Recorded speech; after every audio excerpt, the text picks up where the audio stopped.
be the glory, great things He had done.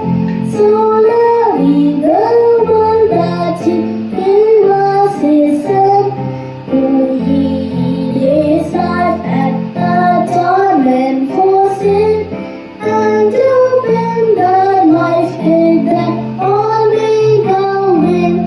Praise the Lord, praise the Lord, let the earth hear His voice. Praise the Lord, praise the Lord, let the people rejoice.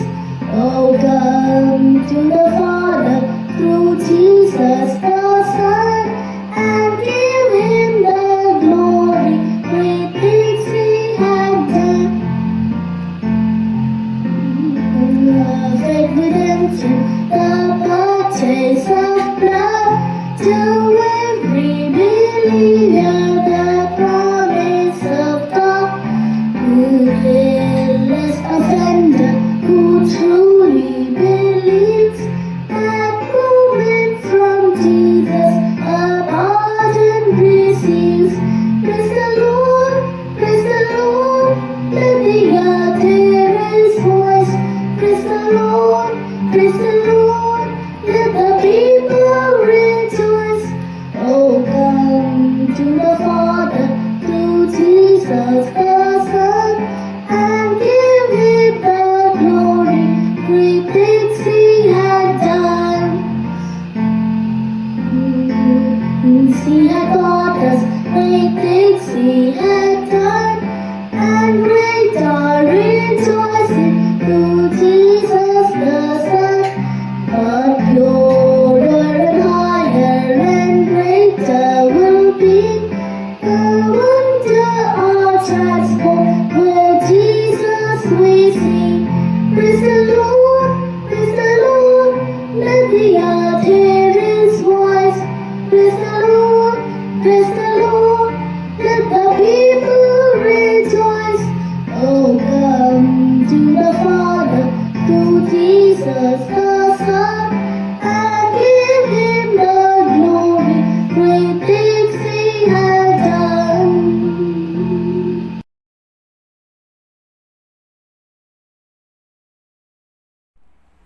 Praise the lord. దేవునికి స్తోత్రం కలుగును గాక. వాక్య సందేశానికి ముందుగా చిన్న ప్రార్థన చేసుకుందామండి. ప్రేమ నమ్మకం గల మా ప్రియ పరలోక తండ్రి, కృపయు కనికరం గల మా దేవ, పాదం కొందన స్తోత్రాలు. ఇంతవరకు ప్రభు ఈ యొక్క చిన్న పరిచర్ను ఆశీర్వాదకరంగా దీవెనకరంగా చేయించున్న మీ యొక్క మహాకృపను బట్టి వందన స్తోత్రాలు. ఈ దినం కూడాను మీ మేళన స్వరాన్ని మేము వినగలిగిన చెవి, గ్రహించగలిగిన మనసు, లోబడే హృదయం ప్రతి ఒక్కరికి అనుగ్రహించి మీ ఆశీర్వాదంతో దీవెనతో నింపమని యేసయ్య శ్రేష్టమైన నామములో ప్రార్థించున్నాం పరమ తండ్రి, ఆమేన్. కీర్తనల గ్రంథం 84వ అధ్యాయం 12వ వచనం ఆఖరి భాగం. నీ యందు నమ్మిక ఉంచువారు ధన్యులు, నీ యందు నమ్మిక ఉంచువారు ధన్యులు. 118వ కీర్తన 8-9 వచనాలు. మనుషులను నమ్ముకుంట కంటే యెహోవాను ఆశ్రయించుట మేలు, రాజులను నమ్ముకుంట కంటే యెహోవాను ఆశ్రయించుట మేలు. 146వ కీర్తన 3వ వచనం. రాజుల చేతనైనను నరుల చేతనైనను రక్షణ కలుగదు, వారిని నమ్ముకొనకుడి. 4వ వచనం. వారి ప్రాణము వెడలిపోను, వారు మంటి పాలగుదురు, వారి సంకల్పములు నాడే నశించును. 5-6 వచనాలు. ఎవనికి యాకోబు దేవుడు సహాయుడగునో, ఎవడు తన దేవుడైన యెహోవా మీద ఆశ పెట్టుకున్నో వాడు ధన్యుడే. ఆయన ఆకాశమును, భూమిని, సముద్రమును, దానిలోని సర్వమును సృజించినవాడు. ఆయన ఎన్నడూను మాట తప్పని వాడు. 7, 8, 9 వచనాలు చదువుతున్నాడు. బాధపరచబడు వారికి ఆయన న్యాయము తీర్చును. 430 సంవత్సరాలు ఇశ్రాయేలు ఐగుప్తు దేశంలో బాధపడినప్పుడు వారి మొరను ఆలకించి విడిపించిన దేవుడు ఆయన కదా. ఆకలి కొన్న వారికి ఆయన సహాయం చేయను. సారపతి విధవరాలు ఆఖరి దశ. అట్టి దశలో ప్రవక్త అయిన ఏలియాని అక్కడికి పంపించి వారిని పోషించలేదా? యెహోవా బంధింపబడిన వారిని విడుదల చేయును.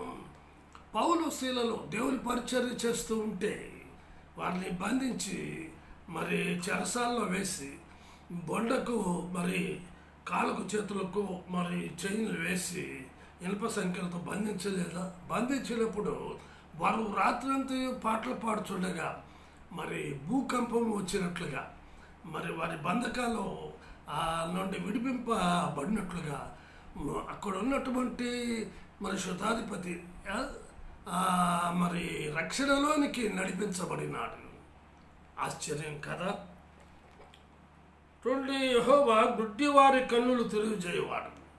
ఎరుకో పట్టణంకు మరి యేసుక్రీస్తు ప్రభుల వారు వెళ్తుండగా త్రోవ పక్కన ఉండినటువంటి మరి గుడ్డివాడు అక్కడ జనసమూహము మరి ఎంతోమంది వెళ్ళుచుండుట చూచి అతడు రోడ్డు మీదకు వచ్చి ఒకడు తగులుగా వాడిని పట్టుకొని వాడిని అడుగుతాడు, ఎవరు ఇక్కడ ఏం జరుగుతుంది అని. నజరేయుడని యేసు ఈ మార్గం వెళుతున్నాడు అని అనగానే ఆయన కొరకు ఎదురు చూస్తున్నటువంటి ఈ గుడ్డివాడు ఇక ఆగకుండా దావీదు కుమారుడు నన్ను కరుణించు అనగానే ఆ గుడ్డివాడిని కన్నులు తిరుగు చేయలేదా? యెహోవా కృంగిన వారిని లేవనెత్తువాడు. బాటసారి యెరూషలేము నుండి ఎరుకకు ప్రయాణం అవుతూ ఉన్నాడు. మరి దొంగల చేతికి చిక్కి అతన్ని మరి ఆ దొంగలు అతన్ని చితగొట్టి కొరప్రాణంతో ఉన్న బట్టలు దోచుకొని కొరప్రాణంతో విడిచిపెట్టిపోయినప్పుడు ఒక యాజకుడు ఆ దారిని వెళ్ళాడు, ఒక లేవీయుడు ఆ దారిని వెళ్ళాడు. కానీ వారు చేయవలసిన పనిని వారు నిర్వర్తించకపోగా అక్కడ ఒక మంచి సమరయుడు యేసయ్య మార్గం వెళుతూ చూచి జాలిపడి దగ్గరికి వచ్చి మరి తన దగ్గర ఉన్నటువంటి ఆ ద్రాక్షారసం ఆ నూనె పూసి ఫస్ట్ ఎయిడ్ చేసి తన మరి వాహనం మీద ఎక్కించుకొని పుట్టుకోల వారిని దగ్గరకు తోడుకొని పోయి 2 కాసులు ఇచ్చి, ఇంకా ఏమైనా నువ్వు ఖర్చు చేసినట్లయినచో నేను మరలా వచ్చే అని చెల్లిస్తానని తెలియచేయలేదా? చూడండి, ఆయన ఇంకను యెహోవా నీతిమంతులను ప్రేమించువాడు. అబ్రహాము, లోతు, మరి నోవహు వారి జీవితాల్లో దేవుడు ఆశ్చర్యకరమైనటువంటి కార్యాలు చేయలేదా? మరి జలప్రలయం వచ్చినప్పుడు ఆ నోవహ కుటుంబాన్ని మరి రక్షించలేదా? అనేకులను రక్షించడానికి ఆ ఓడ సిద్ధపరిచినప్పుడు అనేకులు తృణీకరించారు. ఆ ఓడలోనికి ప్రవేశించడానికి వారు ఎవరిని కూడా సాహసించలేకపోయారు. ఇంకా చూసినట్లయినచో ఆయన యెహోవా పరదేశులను కాపాడువాడు. చూడండి, ఎఫెసీయులకు రాసిన పత్రిక 2వ అధ్యాయం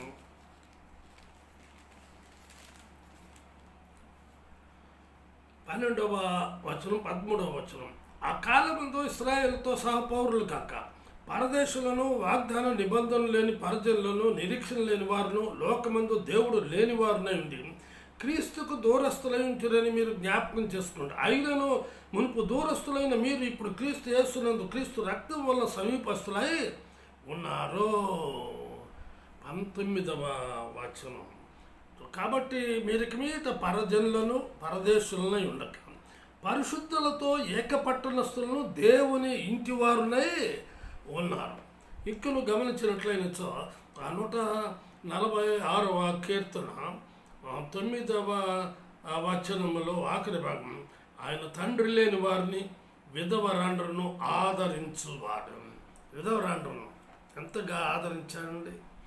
రూతు విధవరాలు, ఆదరణ కలుగు చేయలేదా?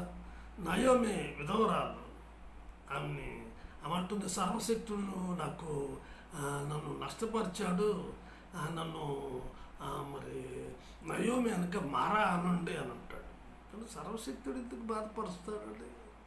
మనం చేసుకున్నటువంటి కార్యముల వల్ల, పనుల వల్ల, క్రియల వల్ల, నడవడిక వల్ల మనకు నష్టం జరుగుతూ ఉంటుంది. అలాగే నాయనన్న విధవరాలు అక్కడే ఒక కుమారుడు పాడి మీద ఉండగా మోసుకుని పోతూ ఉంటే దేవుడు ముట్టగా ఆ మోసుకుని పోతున్నటువంటి వారు నిలిచిపోయినట్టుగా లేఖనాలు ఘోషిస్తున్నాయి. ఆశ్చర్యం కదా. ఆ బిడ్డను బ్రతికించి ఆ విధవరాలకి అప్పగించినట్లుగా చూస్తూ ఉన్నాం. హబక్కూకు గ్రంథం 2వ అధ్యాయం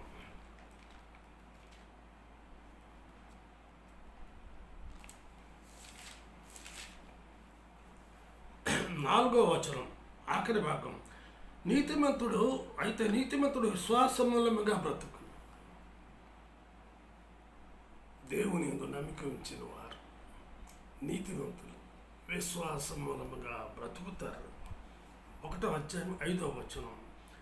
అన్ని జనుల్లో జరగలేదు చూడ్డి, ఆలోచించుడి, కేవలము విశ్వమేమునందుడి. మీ దినములలో నేను ఒక కార్యము జరిగింతును, అలాగూ జరుగునని ఒకడు మీకు తెలిపినను మీరు అతని నమ్మక. ఈ దినాల్లో దేవుని రాకడ తథ్యం అతి త్వరలో అన్నా కూడా ఇంకా నమ్మనటువంటి వారు ఎందరో ఎందరో ఎందరో.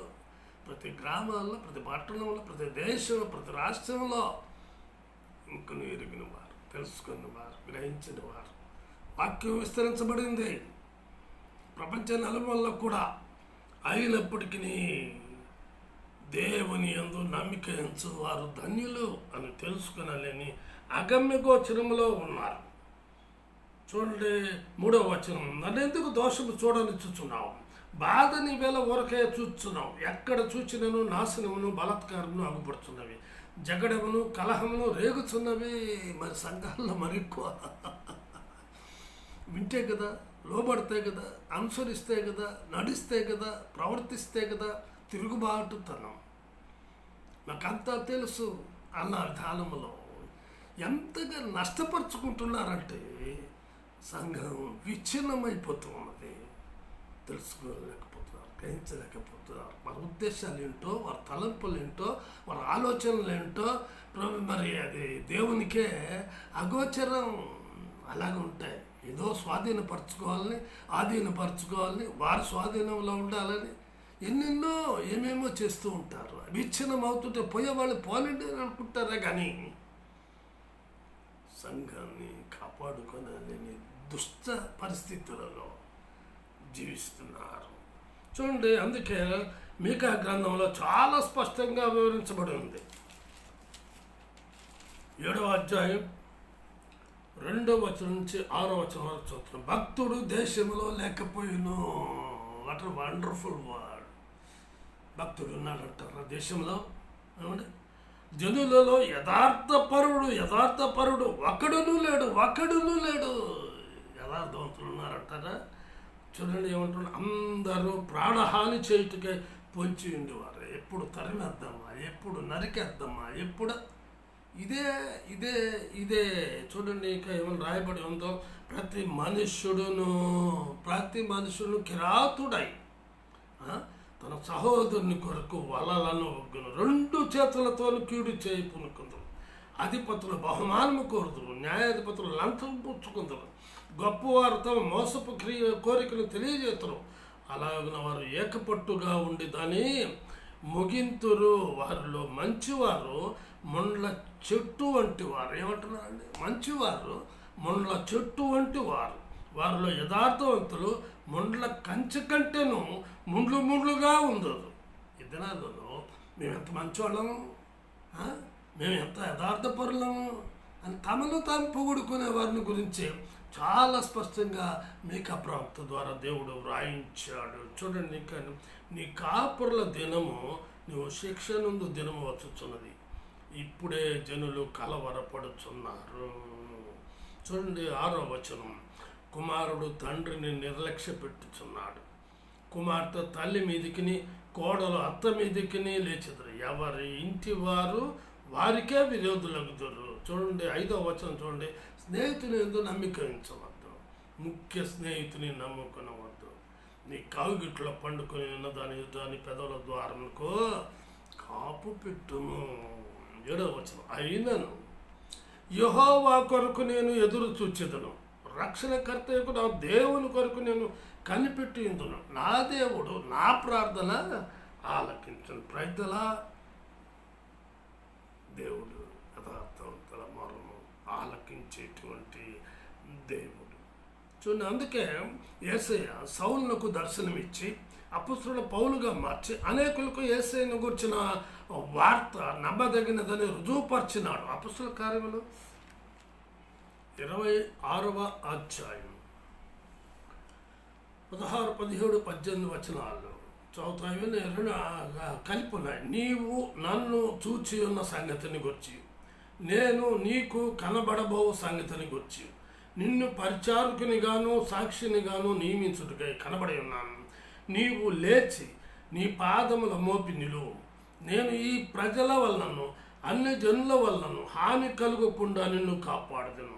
వారు చీకటిలో నుండి వెలుగులోనికి, సాతాను అధికారం నుండి దేవుని వైపు నువ్వు తిరిగి నా యందలి విశ్వాసము చేద్దాం.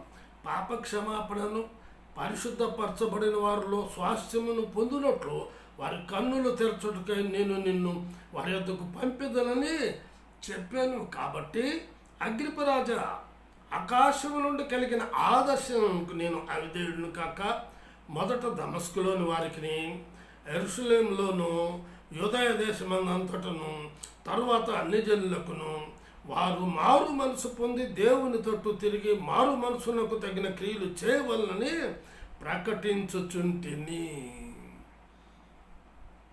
ఇందును బట్టి అతన్ని హింసించాలని మరి ఎంతగానో దోహదపడుతున్నారు. అయితే అనేక హింసలను పొందినటువంటి వ్యక్తి అపొస్తలుడైన పౌలు.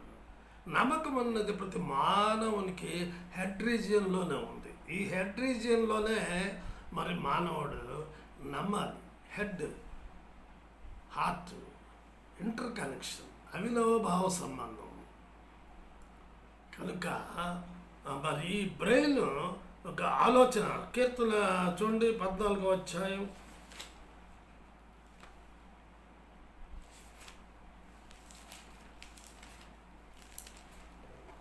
'దేవుడు లేడని బుద్ధిహీనులు తమ హృదయంలో అనుకుంటారు.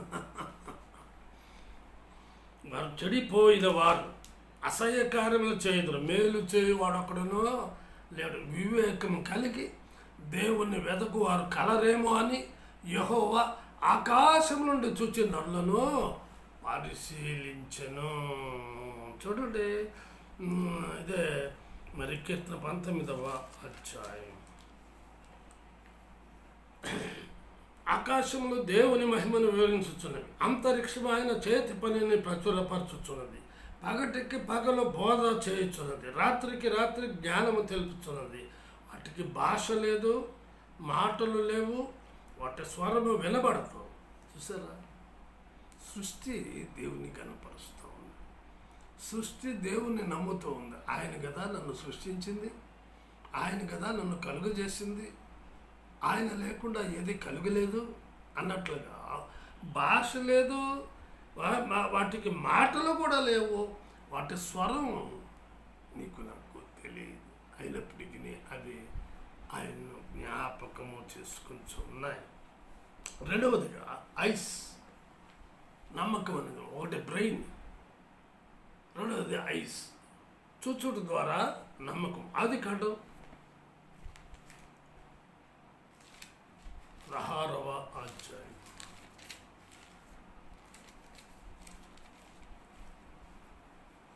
13వ వచనం. అది చూచుచున్న దేవుడవు నీవే అను పేరు తనతో మాట్లాడిన యెహోవాకు పెట్టను. ఎలానగా నన్ను చూచిన వాడిని నేను ఇక్కడ చూచితిని కదా అని అనుకున్నాను. ఎవరేమా? హాగరు. ఏం జరిగింది చూడండి, 8వ వచనం చూడండి. శారయి దాసువైన హాగరు, ఎక్కడ నుండి వచ్చితివి, ఎక్కడికి వెళ్ళుచున్నావు అని అడిగినందుకు అది నా యజమానురాలైన శారయి యొద్ద నుండి పారిపోచున్నాను. అప్పుడు యెహోవా దూత, నీ యజమానురాలి యొద్దకు తిరిగి వెళ్ళి ఆమె చేతి క్రింద అణిగి ఉండమని దానితో చెప్పాను. అదండి సంగతి. తను తాను హెచ్చించుకుంది, గర్వించింది. శారానే మరి అబ్రహామునకు హాగర్ని మరి భార్యగా ఇచ్చింది. అయితే ఆమెకి పిల్లలు లేరని, ఈమెకి మరి పిల్లలు కలుగుతున్నారని మరి ఎంతగానో గర్వం. ఈనాడు ఇదే అతిశయము చాలామంది ఎక్కువ. కాబట్టి చూచుడు ద్వారా నమ్మకం. మొదటిది బ్రెయిన్, మనస్సు ద్వారా నమ్మకం. మూడవదిగా ఇయర్స్, చెవులు. చూడండి, రోమిలకు రాసిన పత్రిక 17వ వచనం. కాగా వినుట వలన విశ్వాసము కలుగును, వినుట క్రీస్తుని గూర్చిన మాట వలన కలుగును. యేసయ్య ఈ దారిని వస్తున్నాడు అని అనగానే గుడ్డివాడు విన్నాడు, చూపు పొందాడు. 12 సంవత్సరాల రక్తస్రావం కలిగి వినింది, స్వస్థత పొందింది. పొట్టి జక్కయ్య ఇన్కమ్ ట్యాక్స్ ఆఫీసర్. ఆయన ఏంది, ఆయన ఎటువంటి వాడు, ఆయన గురించిన వార్త నలుదిశలా మరి వ్యాప్తి చెందుతుంది, ఆయన చూడాలా అని చెప్పి మేడు చెట్టు ఎక్కితే, మేడు చెట్టు కింద మరి వేసే ఉండి, జక్కయ్య దిగిరా, నేను నేడు నీ ఇంత ఉండవలసి ఉన్నాడు. ఇతడు అబ్రహాం కుమారుడు కాడా, రక్షణ ఇంటికి వచ్చాను. కనుక వినుట ద్వారా అనేకులు చాలా సంగతులు ఉన్నాయి. షార్ట్ మెసేజ్ కనుక క్లుప్తంగా వివరిస్తున్నాను. 4వదిగా ఆమోసు గ్రంథం.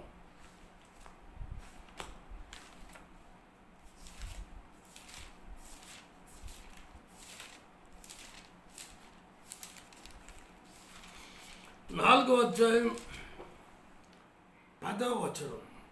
మరియు నేను ఐగుప్తుల మీదకి తెగుళ్ళు పంపించినట్లు మీ మీదకి తెగుళ్ళు పంపించితిని. మీ దండుపేటలో పుట్టిన దుర్గంధం మీ నాసిక రంధ్రములను ఎక్కునంతగా, మీ యవ్వనులను ఖడ్గము చేత హతము చేయించి మీ గుర్రములను కొల్ల పెట్టించితిని. అయినను మీరు నా తట్టు తిరిగిన వారు కాదు. ఇదే వాక్.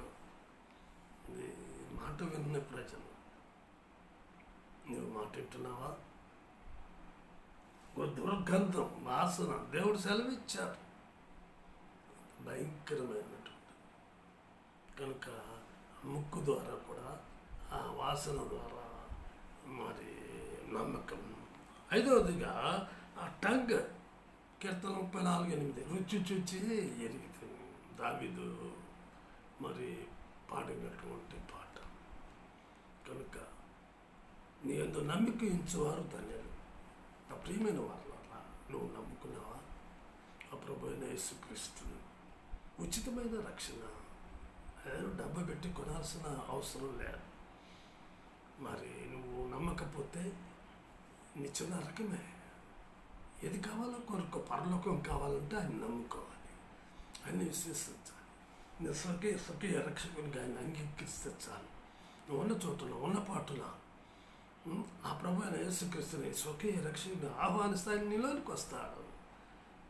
లేదంటే చిన్న ప్రార్థన చేసుకుంటే, ప్రేమ నమ్మకం గల మా ప్రియ పరలోకపు తండ్రి, నీ నమ్మికించువారు ధన్యులు అని సెలవిచ్చారు.